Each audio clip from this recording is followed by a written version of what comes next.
Brock Bowers needs surgery. Shane Beamer broke his foot. Iowa Hawkeyes fans are furious with Lucy. Sam Hartman shaved his beard. This has been an absolutely bananas week of college football. Lucy, where do we begin in all of this? That's a really great question. It's wild that all those things have happened in the same week. I left one of the biggest Pac-12 comebacks of all time early.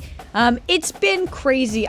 Brock Bowers is pretty devastating because he's one of the few players that's not a quarterback that you can make a real Heisman campaign for it. And if the Heisman truly wins to the best player in college football, it's hard to say that that isn't Brock Bowers.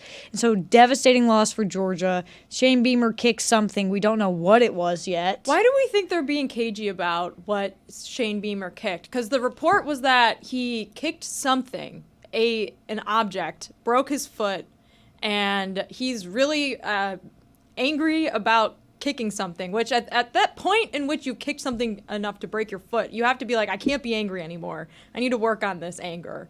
But he's now mad that his foot's broken, which just adds insult to injury. My guess is he had to kick a helmet or something, something that would have done in the Lord enough. Of the Rings. Yeah, enough damage. I've never seen Lord of the Rings. That's a I'm deep so meme sorry. cut for the listeners. So there's a scene, Lucy, in Lord of the Rings where Viggo Mortensen, who played Aragorn, kicks a helmet in despair because he thinks that the hobbits have been eaten by the Uruk-hai.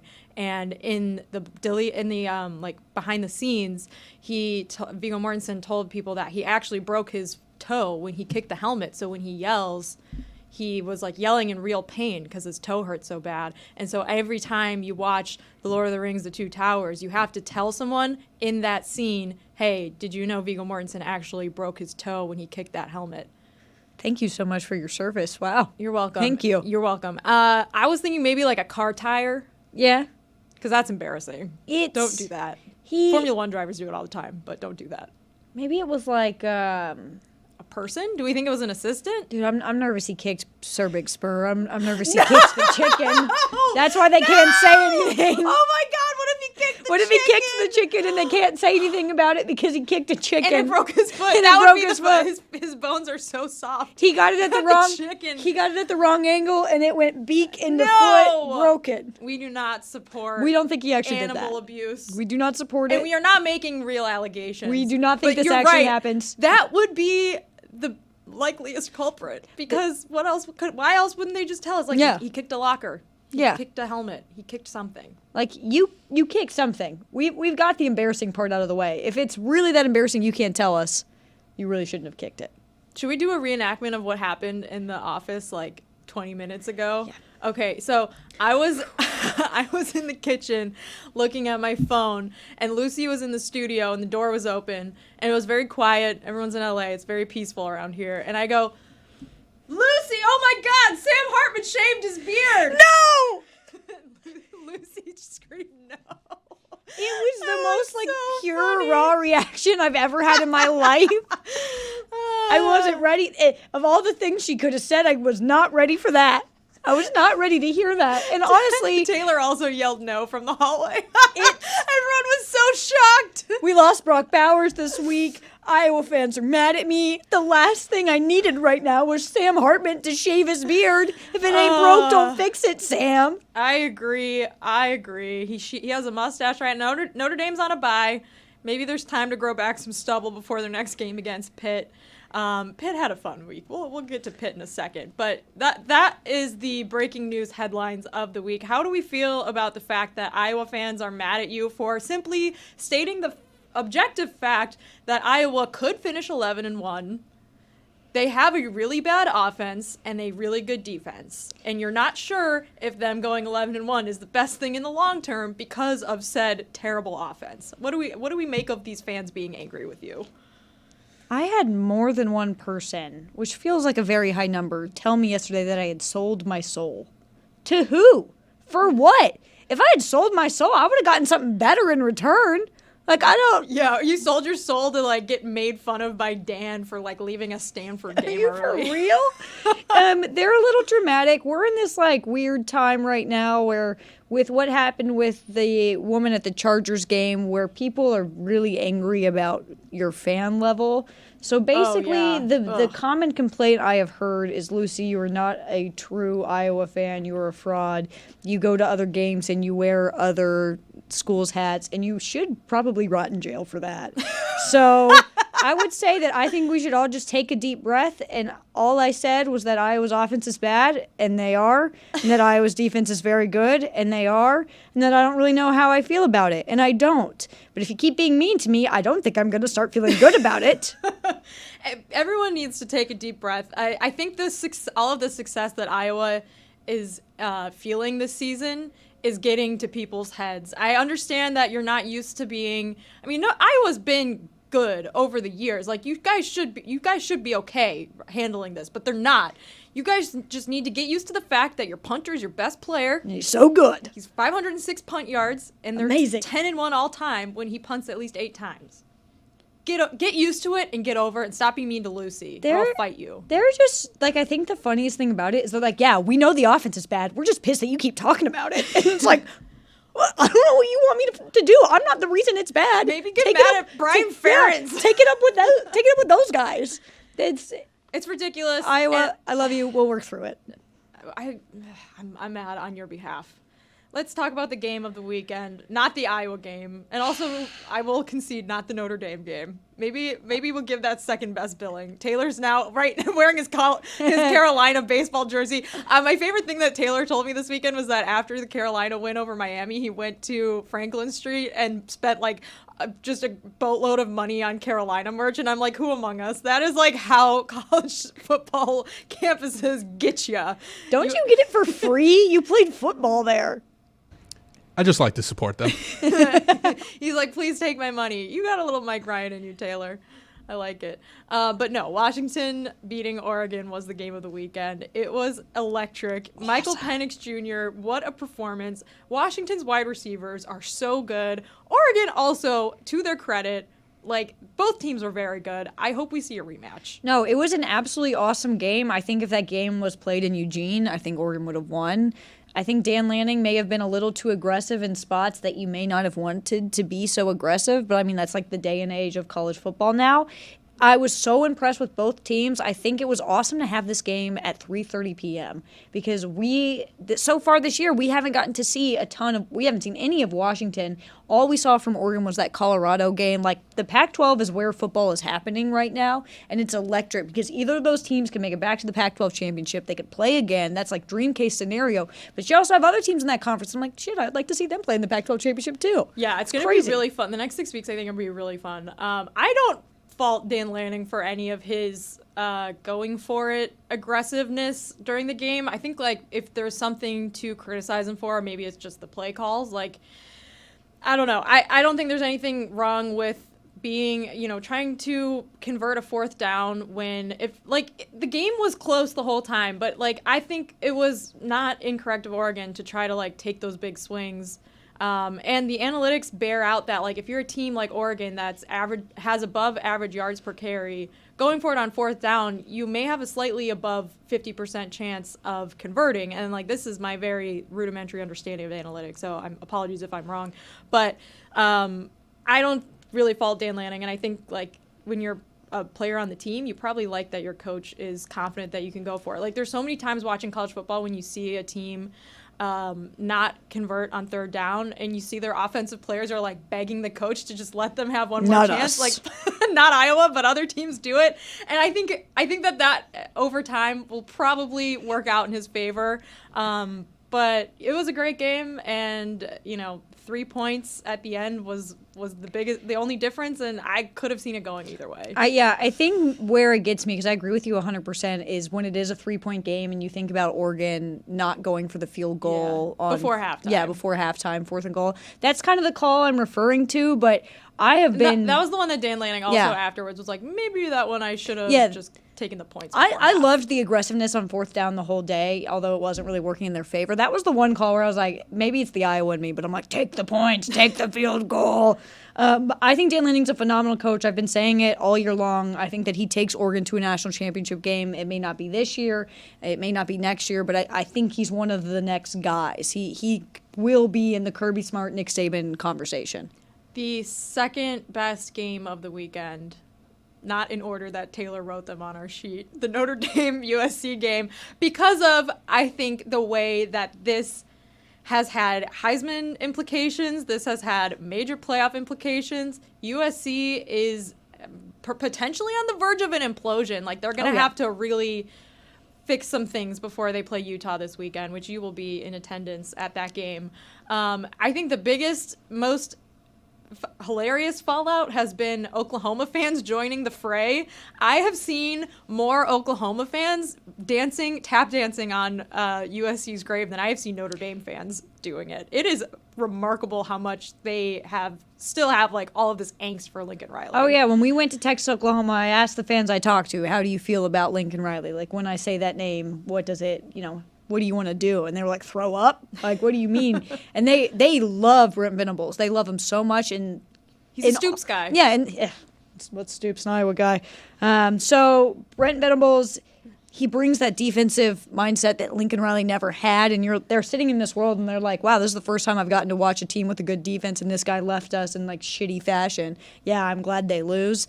I think it's funny. It doesn't really bother me that Oklahoma's dancing on their graves, especially when hilarious. It's so great. I've seen like USC fans begging Oklahoma fans to stop spamming their mentions, and I'm like, it'd be really funny if Oklahoma fans doubled down on this. Like, put them in a bowl game. Matt Leinart tweeted something the other day about like, wow, Oklahoma fans, you're salty. And it had 1,300 replies underneath it of Oklahoma fans just like on him. And it was hilarious. But yeah, Oklahoma, like the fact that they have a dog in this fight, I think is so funny. There's still a chance that you will make a playoff with Venables before Lincoln Riley makes a playoff with USC, because the thing that I think USC fans are so frustrated about is that you had to watch USC blow the Pac-12 championship last year with your Heisman winning quarterback Caleb Williams. Like Utah was their kryptonite last year. They lost their New Year's Six bowl game to Tulane, but now he's coming in his third year as a college football player, second season with USC, and you have this expectation or at least hope that like they figured something out on defense,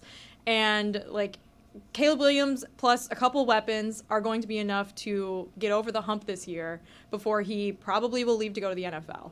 And it does not look good right now. Like Notre Dame is by far the best competition they've played, especially on the defensive side of the ball this season, and they lost by 28 points. Caleb Williams looked completely just like a normal college football quarterback, throwing picks, fumbling the ball.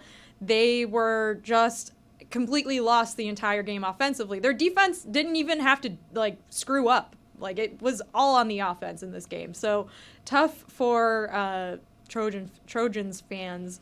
But on the plus side, like, you control your own destiny in the Pac-12 now, because it wasn't a Pac-12 game.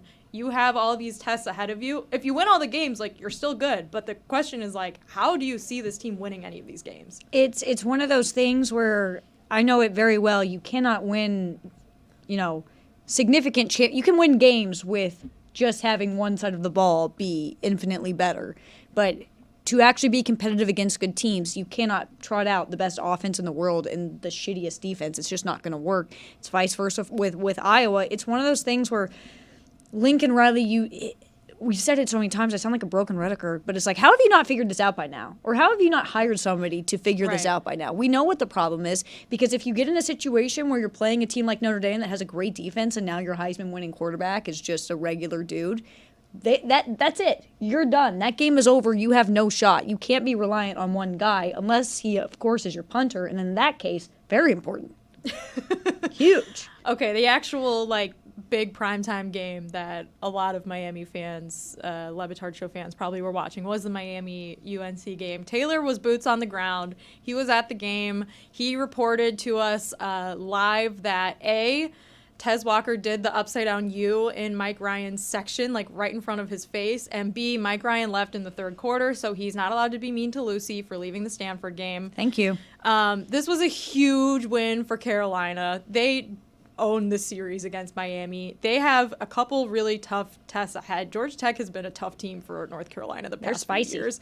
They're the team that, of course, upset Miami 2 weeks ago. And then they also have to play Duke and Clemson, who is still unranked. Maybe like will have a low 20s ranking by then because they have 2 losses to Duke and Florida State. But where do you put this North Carolina team in the context of everything else going on right now in college football? When it came to UNC, I've been judgy and very hesitant up until this point because you have no doubts about Drake May. You have no doubts about that offense, but to see Carolina trot out a defense that plays well, that actually looks tough and physical, that was something I'm not used to seeing with UNC football, and it's pretty much changed my view in the sense of I think they're competitive in the ACC. Florida State's going to, I don't know if they're on the regular season, but they have a test with Florida State, with Duke. But it's an actual competition. I don't think it's a Carolina getting blown out by 30 type of deal. And like last year against Clemson. And Miami, credit to them for keeping it competitive in the first half. And then that went downhill. I don't know where does Miami go from here? Because now they have to play Clemson. They still have to play Florida State. They've already got 2 losses. I think this shows why the Duke's Mayo Bowl, is that where they go? It's possible. I do not knock the. We Duke's know, Mayo no. Bowl. The Duke's Mayo Bowl is great. I don't think Miami deserves it. But it was the only ACC bowl game I could think of off the top of my head. I know the ACC bowl time since Notre Dame gets access to some of the ACC bowl games. I know there's the Gator Bowl, there's the Holiday Bowl, but those ones are usually reserved for like the 9 and sometimes 10 win teams. So I don't know. Maybe we're thinking Pop-Tart Bowl. We'll see. There's nothing against the Pop-Tart. Notre Dame may play in the Pop-Tart Bowl. Love a good Pop-Tart. I used to love Pop-Tarts. I don't eat them anymore, but they were once a staple in my diet. Then I got onto Uncrustables. Elevated palate. Speaking of the ACC, though, one of the unbeaten teams in the ACC, Louisville, got Narduzzi'd. Pitt is like... It happens to the best of us. Honestly, we should have called this because last week I was like, Louisville's good. Like, I kind of want to see them, like, win more games because they haven't played, like, quite a tough schedule yet. But, like, they did play really, really well against Notre Dame. But then they go to Acrisure Stadium, formerly known as Heinz Field. It's raining. It's disgusting. And you're playing against Pitt, who has finally put in their backup quarterback, who had a solid game in his debut with Pitt. There was all this chatter over the week leading up to this game about this blue vase, Lucy. Can you explain the phenomenon of the blue vase to people and what happened there? I will try my best because I'm still a little confused by it. So there was a blue vase at the Pitt football facility that a reporter said was to put your negative thoughts into. Like write down your negative thoughts and like put them in the blue vase. And then it was like, okay, that's not actually a real thing. It was just a blue vase that was there. And then post beating Louisville, Pat Narduzzi walks out with the blue vase and just sets it down because it's his world and we're just living in it. It was so weird. So I think what happened was that like a reporter misunderstood what the context of the vase was, and everyone clowned Pitt for like a day. And then I guess what the blue vase is that it's like a motivational tactic that Pitt uses that came out of a book from like the 1920s, and this is something that they've like used years in the past, and so they brought it out for the Louisville game because they really needed the motivation, and it worked. It worked. So now like everyone's all in on the blue vase, and so it wasn't like a complaint box. That was the misinterpretation. But it is very funny. It's very Narduzzi. It's very Pitt. Like, they've got this, it's tiny. It's like a tiny little blue vase that he trotted out in his post-game press conference. We'll put a picture of that in post, Taylor. But yeah, credit to Pitt for upsetting the Cardinals, because if you're a Louisville fan, like, that is winning against Notre Dame at home, one of your biggest home wins in a decade, and then losing on the road to this pathetic Pitt team. And maybe Pitt's figured some things out on offense, but it's still such a downer. I read somewhere, I don't know who to quote for this, but Jeff Brom is 0-4 in the game after Broming another team, so we should have all seen this coming. You can take Jeff Brom out of Purdue, but you cannot take Purdue out of Jeff Brom. Okay, we should look ahead to this weekend. We have 6 minutes left. We were gifted an extra 12 minutes today. So let everyone know how much you like it. Yeah. Please. Because 12 minutes is not long enough to talk about college football. There are 133 FBS teams. We don't even get to talk about the group of 5. But there's a lot of big games this weekend, Lucy. Ohio State and Penn State, the big game out of the Big Ten.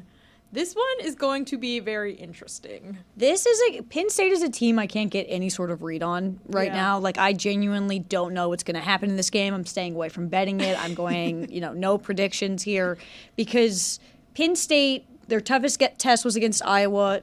that you played half a team. I don't necessarily know if that counts. And they struggled against the Iowa defense in the first half, which is Fans natural. are not going to like that. Yeah, well, you know what? You awoken the beast, all right? I don't know what you guys want from me.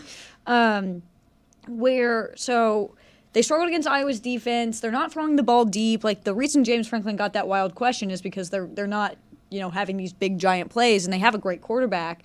I don't understand how good they are in any sort of measuring stick, because UMass and Illinois and Iowa, I don't think are good, litmus tests for how good you are. And also for Ohio State, that Notre Dame game was weird. There were odd circumstances there. Kyle McCord looked really bad, then really good. These are two teams that I just don't understand. The only thing I know for sure is Penn State's got a phenomenal defense. Yeah. And Marvin Harrison Jr. is really good. My advice to Penn State: play all 11 guys on defense. Yeah. They've got a really good defense. I think Ohio State, they have a lot of injuries. We don't know. We were taping this earlier in the week, so we don't know exactly who's going to be good to play, if Travion Henderson is playing or not. Ohio State's star running back. Their run game has struggled a lot, and Penn State's defense has been really good. The concern with Penn State is that they lack explosive plays. They're not taking deep shots, but they haven't really had to do that to beat anyone on their schedule. So again, I'm with you, Lucy. I don't know how to pick this game. I will say, Ohio State has won a tougher test. Well, I guess Iowa's defense is really good too. It's really hard to compare these two. That's why it's going to be an exciting game. It's tough because Penn State and Iowa, that game was a lot closer than it felt up until the second half when Iowa just started turning the ball over every other play. It's very weird because James Franklin is out here throwing shots at Indiana, and that tells me something's up. Why are you getting mad at Indiana right now? You got UMass coming up. You could just take this time to be low key. Yeah, you're not doing it. Well, that's going to be a very exciting game in the Big Ten. We have Tennessee and Alabama in the SEC. This is a rematch of, we all remember last year's Tennessee-Alabama game. Ended in that field goal. Absolutely crazy. Nick Saban wants revenge. Alabama's a 9-point favorite, Lucy. But I've watched a lot of Alabama football this year, and I do have still many concerns about their offense. Their defense looks good. Yeah. They're solid, I think. But I'm still really, really concerned about Jalen Milroe specifically. My issue with Alabama is their offensive line. I don't think it's very good. They struggled against Arkansas. But I also have a ton of concerns about Tennessee. Yeah. Tennessee is running the same offense they ran last year with a quarterback who's not capable of running that offense and receivers that don't also have the speed and the ability to run that offense. This is a completely different Tennessee team than they were last year. The way that they got manhandled at Florida, which I know is a weird place to play for them, they're not what they once were. Now, I don't think either of these teams are bad by any means, but this is not what this game was last year. I think Alabama wins. It's in Tuscaloosa. There's a lot of revenge and hatred for this game, and I'm not trusting this Tennessee team right now just because they need to figure out their identity without Hendon Hooker, and they haven't done that. I saw Nick Saban go crazy because an offensive lineman got a pre-snap penalty during the victory formation against Arkansas last weekend. So he's mad. He's not They happy. won, but he's going to be yelling at they had a lot of penalties last weekend. He's going to be yelling at a lot of people. This kind of feels like a game that Nick Saban comes in and just okay, all right, why did we doubt this guy? He's still got it. He's still got his fastball. We also have the Dylan Gabriel revenge game this weekend that I think only Jeremy Taché thinks will be competitive. UCF is a 19-point underdog. I feel like I would take Oklahoma and the points. I would. I don't know. That's my betting advice for the weekend. Duke and Florida State. Duke is a big underdog. We don't know yet if Riley Leonard's going to play. He didn't play last weekend to NC State. Duke still gutted it out and won. I feel good about Florida State, but maybe I would take Duke in the points. I'm taking Duke in the points. When Mike Elko was asked if Riley Leonard could play, he was like, his status is unknown, but he smiled. He smiled. So I don't know what that means. Ooh, mischievous. He's really becoming a head football coach. I love him so much. Duke beat the crap out of NC State this weekend. Their backup looked good. Duke's got a solid defense. Riley Leonard is an incredibly important part of this team, but there was a solid surrounding cast for him. So I think that I'm not picking Duke to win.